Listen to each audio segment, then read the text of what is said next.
বাংলাদেশ কিন্তু আরেকটা স্বাধীনতার মুখে কোথাও গিয়ে বা সেনা অভ্যুত্থানের মুখে পাকিস্তানের সঙ্গে বন্ধুত্বটা দেখানোর চেষ্টা করছেন। গোটা বাংলাদেশ চত্বরে কিন্তু ইতিমধ্যে বিভিন্ন জায়গায় সেনাদের অ্যাক্টিভিটি বাড়ছে। একদিকে যখন ভারতের নতুন মডেলে গাড়ি নামে, বাংলাদেশে তখন নতুন মডেলে ট্যাঙ্ক নামে। সিএন ডিজিটালে আপনাদের স্বাগত। নমস্কার, আমি মণি ভট্টাচার্য। আজ আমরা যে বিষয় নিয়ে কথা বলবো সেটা পদ্মাপারের দেশ অর্থাৎ আমাদের প্রতিবেশী দেশ বাংলাদেশ। কিন্তু এই যে বাংলাদেশকে নিয়ে আমরা কেন কথা বলবো আজ, সেই বিষয়ে জানতে গেলে আপনাদের প্রথমে জানতে হবে অগস্ট মাসের পর থেকে বাংলাদেশে যে অশান্তি হচ্ছে সেই অশান্তি কিন্তু এখনও অবধি থামলো না।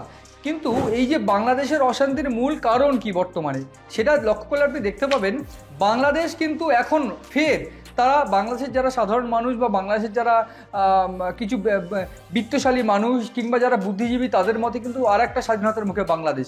কিন্তু 1971 সালের পর থেকে তারা একাধিক স্বাধীনতার মুখে। এই যে গোটা বিষয়টা, সেই বিষয়টা নিয়ে যখন কথা বলবো তখন আপনারা দেখতে পাবেন বা আপনারা সংবাদ মাধ্যমে বা বিভিন্ন সোশ্যাল মাধ্যমে চোখ রাখলেই দেখতে পাবেন বাংলাদেশে কিন্তু ফের আর একবার সেনা ট্যাঙ্ক নেমেছে। বাংলাদেশে অস্বস্তিকর পরিস্থিতি, কোথাও গিয়ে সেনাপ্রধান এবং ইউনূস সরকারের মধ্যে বিরোধিতা, এবং বর্তমানে যারা একটি সরকার অন্তর্বর্তী সরকার থেকে বেরিয়ে গিয়ে যারা ছাত্রনেতারা একটা দল গঠন করেছে এনসিপি, তাদের সঙ্গে গিয়ে কোথাও আবার সেনাপ্রধানদের বা সেনাদের একটা দ্বিমত। এই গোটা বিষয়ে কিন্তু গোটা পরিস্থিতির দিকে নজর রাখলে কিন্তু আপনি দেখতে পাবেন বা গোটা পরিস্থিতির উপর নজর রাখলে কিন্তু বুঝতে পারবেন যে বাংলাদেশ কিন্তু আরেকটা স্বাধীনতার মুখে কোথাও গিয়ে বা সেনা অভ্যুত্থানের মুখে। কিন্তু কারণটা কি? বিভিন্ন সংবাদ মাধ্যম সূত্রে খবর কিংবা বিভিন্ন যারা এক্সপার্টরা রয়েছে তাদের মত অনুযায়ী যে তাদের মত যে গোটা বাংলাদেশ চত্বরে কিন্তু ইতিমধ্যে বিভিন্ন জায়গায় সেনাদের অ্যাক্টিভিটি বাড়ছে। সেনারা কিন্তু গতকাল ট্যাঙ্ক নামিয়েছিলেন। কিন্তু এই ট্যাঙ্ক নামানোর কারণটা কি, যেটা আমরা আগেও আলোচনা করেছি যে ট্যাঙ্ক নামানোর পিছনে কিন্তু যেটা উল্লেখযোগ্য কারণ ছিল কোথাও গিয়ে কিন্তু অভ্যুত্থান হতে পারে, এই বিষয়টা কিন্তু আলোচনায় উঠে এসেছিল। হাসনাত আবদুল্লাহ, যিনি কিন্তু অন্তর্বর্তী সরকারের বৈষম্য বিরোধী আন্দোলনকারী যে ছাত্ররা তাদের একটা অন্যতম আহ্বায়ক, এখন বর্তমানে তারা একটি দল গঠন করেছে এনসিপি, তিনি তার মুখ্য আহ্বায়ক। এই যে হাসনাত আবদুল্লাহ, তিনি কিন্তু একটা কমেন্ট করেন বা তিনি মন্তব্য করেন যেখানে কিন্তু তিনি বলছেন যে আওয়ামী লীগ কিন্তু সেনাপ্রধান বা সেনারা চাইছে যে আওয়ামী লীগ যাতে নির্বাচনে অংশগ্রহণ করে। এই যে গোটা বিষয়, সেই বিষয় নিয়ে কিন্তু তুমুল চর্চা হয় এবং তারপর বাংলাদেশে কিন্তু একটা চরম জটিলতা সৃষ্টি হয়। তারপর গতকাল আমরা দেখলাম যে বিভিন্ন সেনাপ্রধানরা এবং বিভিন্ন বিভাগের সেনাপ্রধানরা বৈঠকে বসেছেন এবং তারা ঠিক করেছেন যে সেনাপ্রধান কিন্তু বা সেনারাই কিন্তু এগোচ্ছেন বা সেনারাই কিন্তু গোটা পরিস্থিতি সামাল দিতে এগিয়েছেন। কিন্তু আপনি যখন নজর রাখবেন তখন দেখবেন পাকিস্তানের কিন্তু সেম মডেল।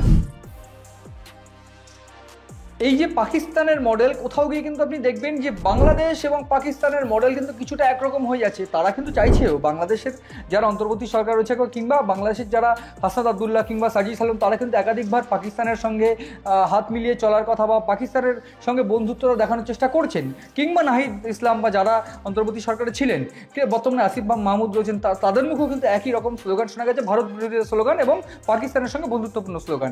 এই যে পাকিস্তানের সঙ্গে বন্ধুত্বপূর্ণ বিহেভ এবং সেনাদের এই যে অতিরিক্ত অ্যাক্টিভিটি, সেই বিষয়টা কিন্তু কোথাও গিয়ে আপনি যদি সিমিলারিটি পাবেন পাকিস্তানের সঙ্গে, যেখানে পাকিস্তানে কিন্তু সেনাবাহিনী তারাই কিন্তু নিয়ন্ত্রণ করে গোটা সরকারকে। বর্তমানে কিন্তু বাংলাদেশে কোনো সরকার নেই এবং বাংলাদেশে কিন্তু কোনো স্থায়ী সরকার না থাকার কারণে পরিস্থিতি কিন্তু বর্তমানে চরমে।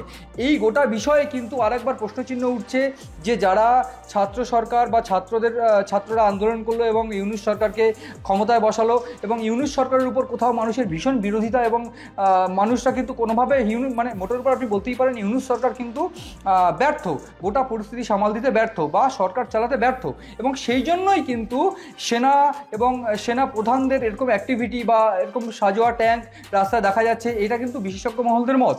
এবার যেটা খুবই গুরুত্বপূর্ণ বিষয় সেটা হচ্ছে যে গতকাল যেটা রাতে দেখা গিয়েছে যে এনসিপির একজন যুগ্ম সম্পাদক বা নেতা হান্নান মাসুদকে কিন্তু বিএনপি, যারা আওয়ামী লীগের বিরোধী দল ছিল, বিএনপি কিন্তু মারধর করেছে। এই গোটা বিষয়ে কিন্তু বাংলাদেশে একটা মিছিল হয়েছে। এনসিপি অর্থাৎ ছাত্রদের যে দলটা গঠন করা হয়েছে তারা কিন্তু মিছিল করেছে। ফলে এই যে পরিস্থিতি, সেই পরিস্থিতি কিন্তু কোথাও গিয়ে হাতের বাইরে, ইউনূস সরকারের হাতের বাইরে। কারণ ইউনূস সরকারকে কিন্তু কোথাও বা ইউনূসকে কিন্তু কোথাও এই যারা ছাত্র আন্দোলনকারী ছিল তারাই কিন্তু সরকারে বসিয়েছিলেন বা তাদেরকে প্রধান উপদেষ্টা হিসাবে ক্ষমতা আসীন করেছিলেন। এই কিন্তু বর্তমানে যে পরিস্থিতি, সেই পরিস্থিতি কিন্তু ইউনূসের হাতের বাইরে।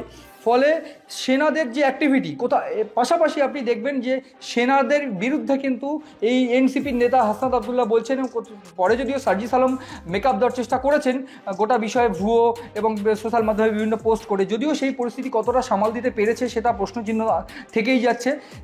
সে কারণেই কিন্তু সোমবার একটি গুরুত্বপূর্ণ বৈঠক হয়েছে এবং সেই রাতে বৈঠকের পর সেনাপ্রধান বিবৃতি দিয়েছেন যে গোটা পরিস্থিতি সামাল দিতে হবে এবং সেনারাই কিন্তু মুখ্য ভূমিকা থাকবে। ফলে এই গোটা পরিস্থিতিতে কিন্তু একটা জিনিস ভীষণভাবে গুরুত্বপূর্ণ যে কোথাও সেনাদের কিন্তু ফের অভ্যুত্থান হতে চলেছে, যে প্রশ্নটা কিন্তু উঠে আসছিল বারবার। এই সেনাদের অভ্যুত্থান বা পাকিস্তান মডেল, যে পাকিস্তান মডেল সেনাদের হাত ধরে সরকার চলবে, এই বিষয়টা কিন্তু বারবার পরিষ্কার হচ্ছে বা বারবার প্রশ্নচিহ্নের মুখে ফেলে দিচ্ছে বাংলাদেশকে।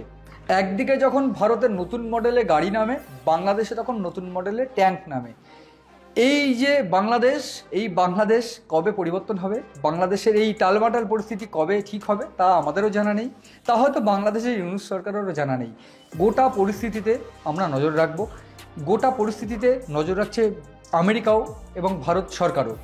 দেখা যাক বর্তমানে এই সেনা অভ্যুত্থান বা এই সেনাদের অ্যাক্টিভিটি কি পাকিস্তানের সঙ্গে গিয়ে হাত মেলাবে, কোথাও মানে গোটা পরিস্থিতি কি পাকিস্তানের সঙ্গে সিমিলার হবে, নাকি বাংলাদেশ একটা স্বাধীন একটা সরকার পাবে এবং সেই সরকার দ্বারা নিয়ন্ত্রিত শান্তি আসবে বাংলাদেশে। নজর রাখুন সিএন ডিজিটালের পাতায়।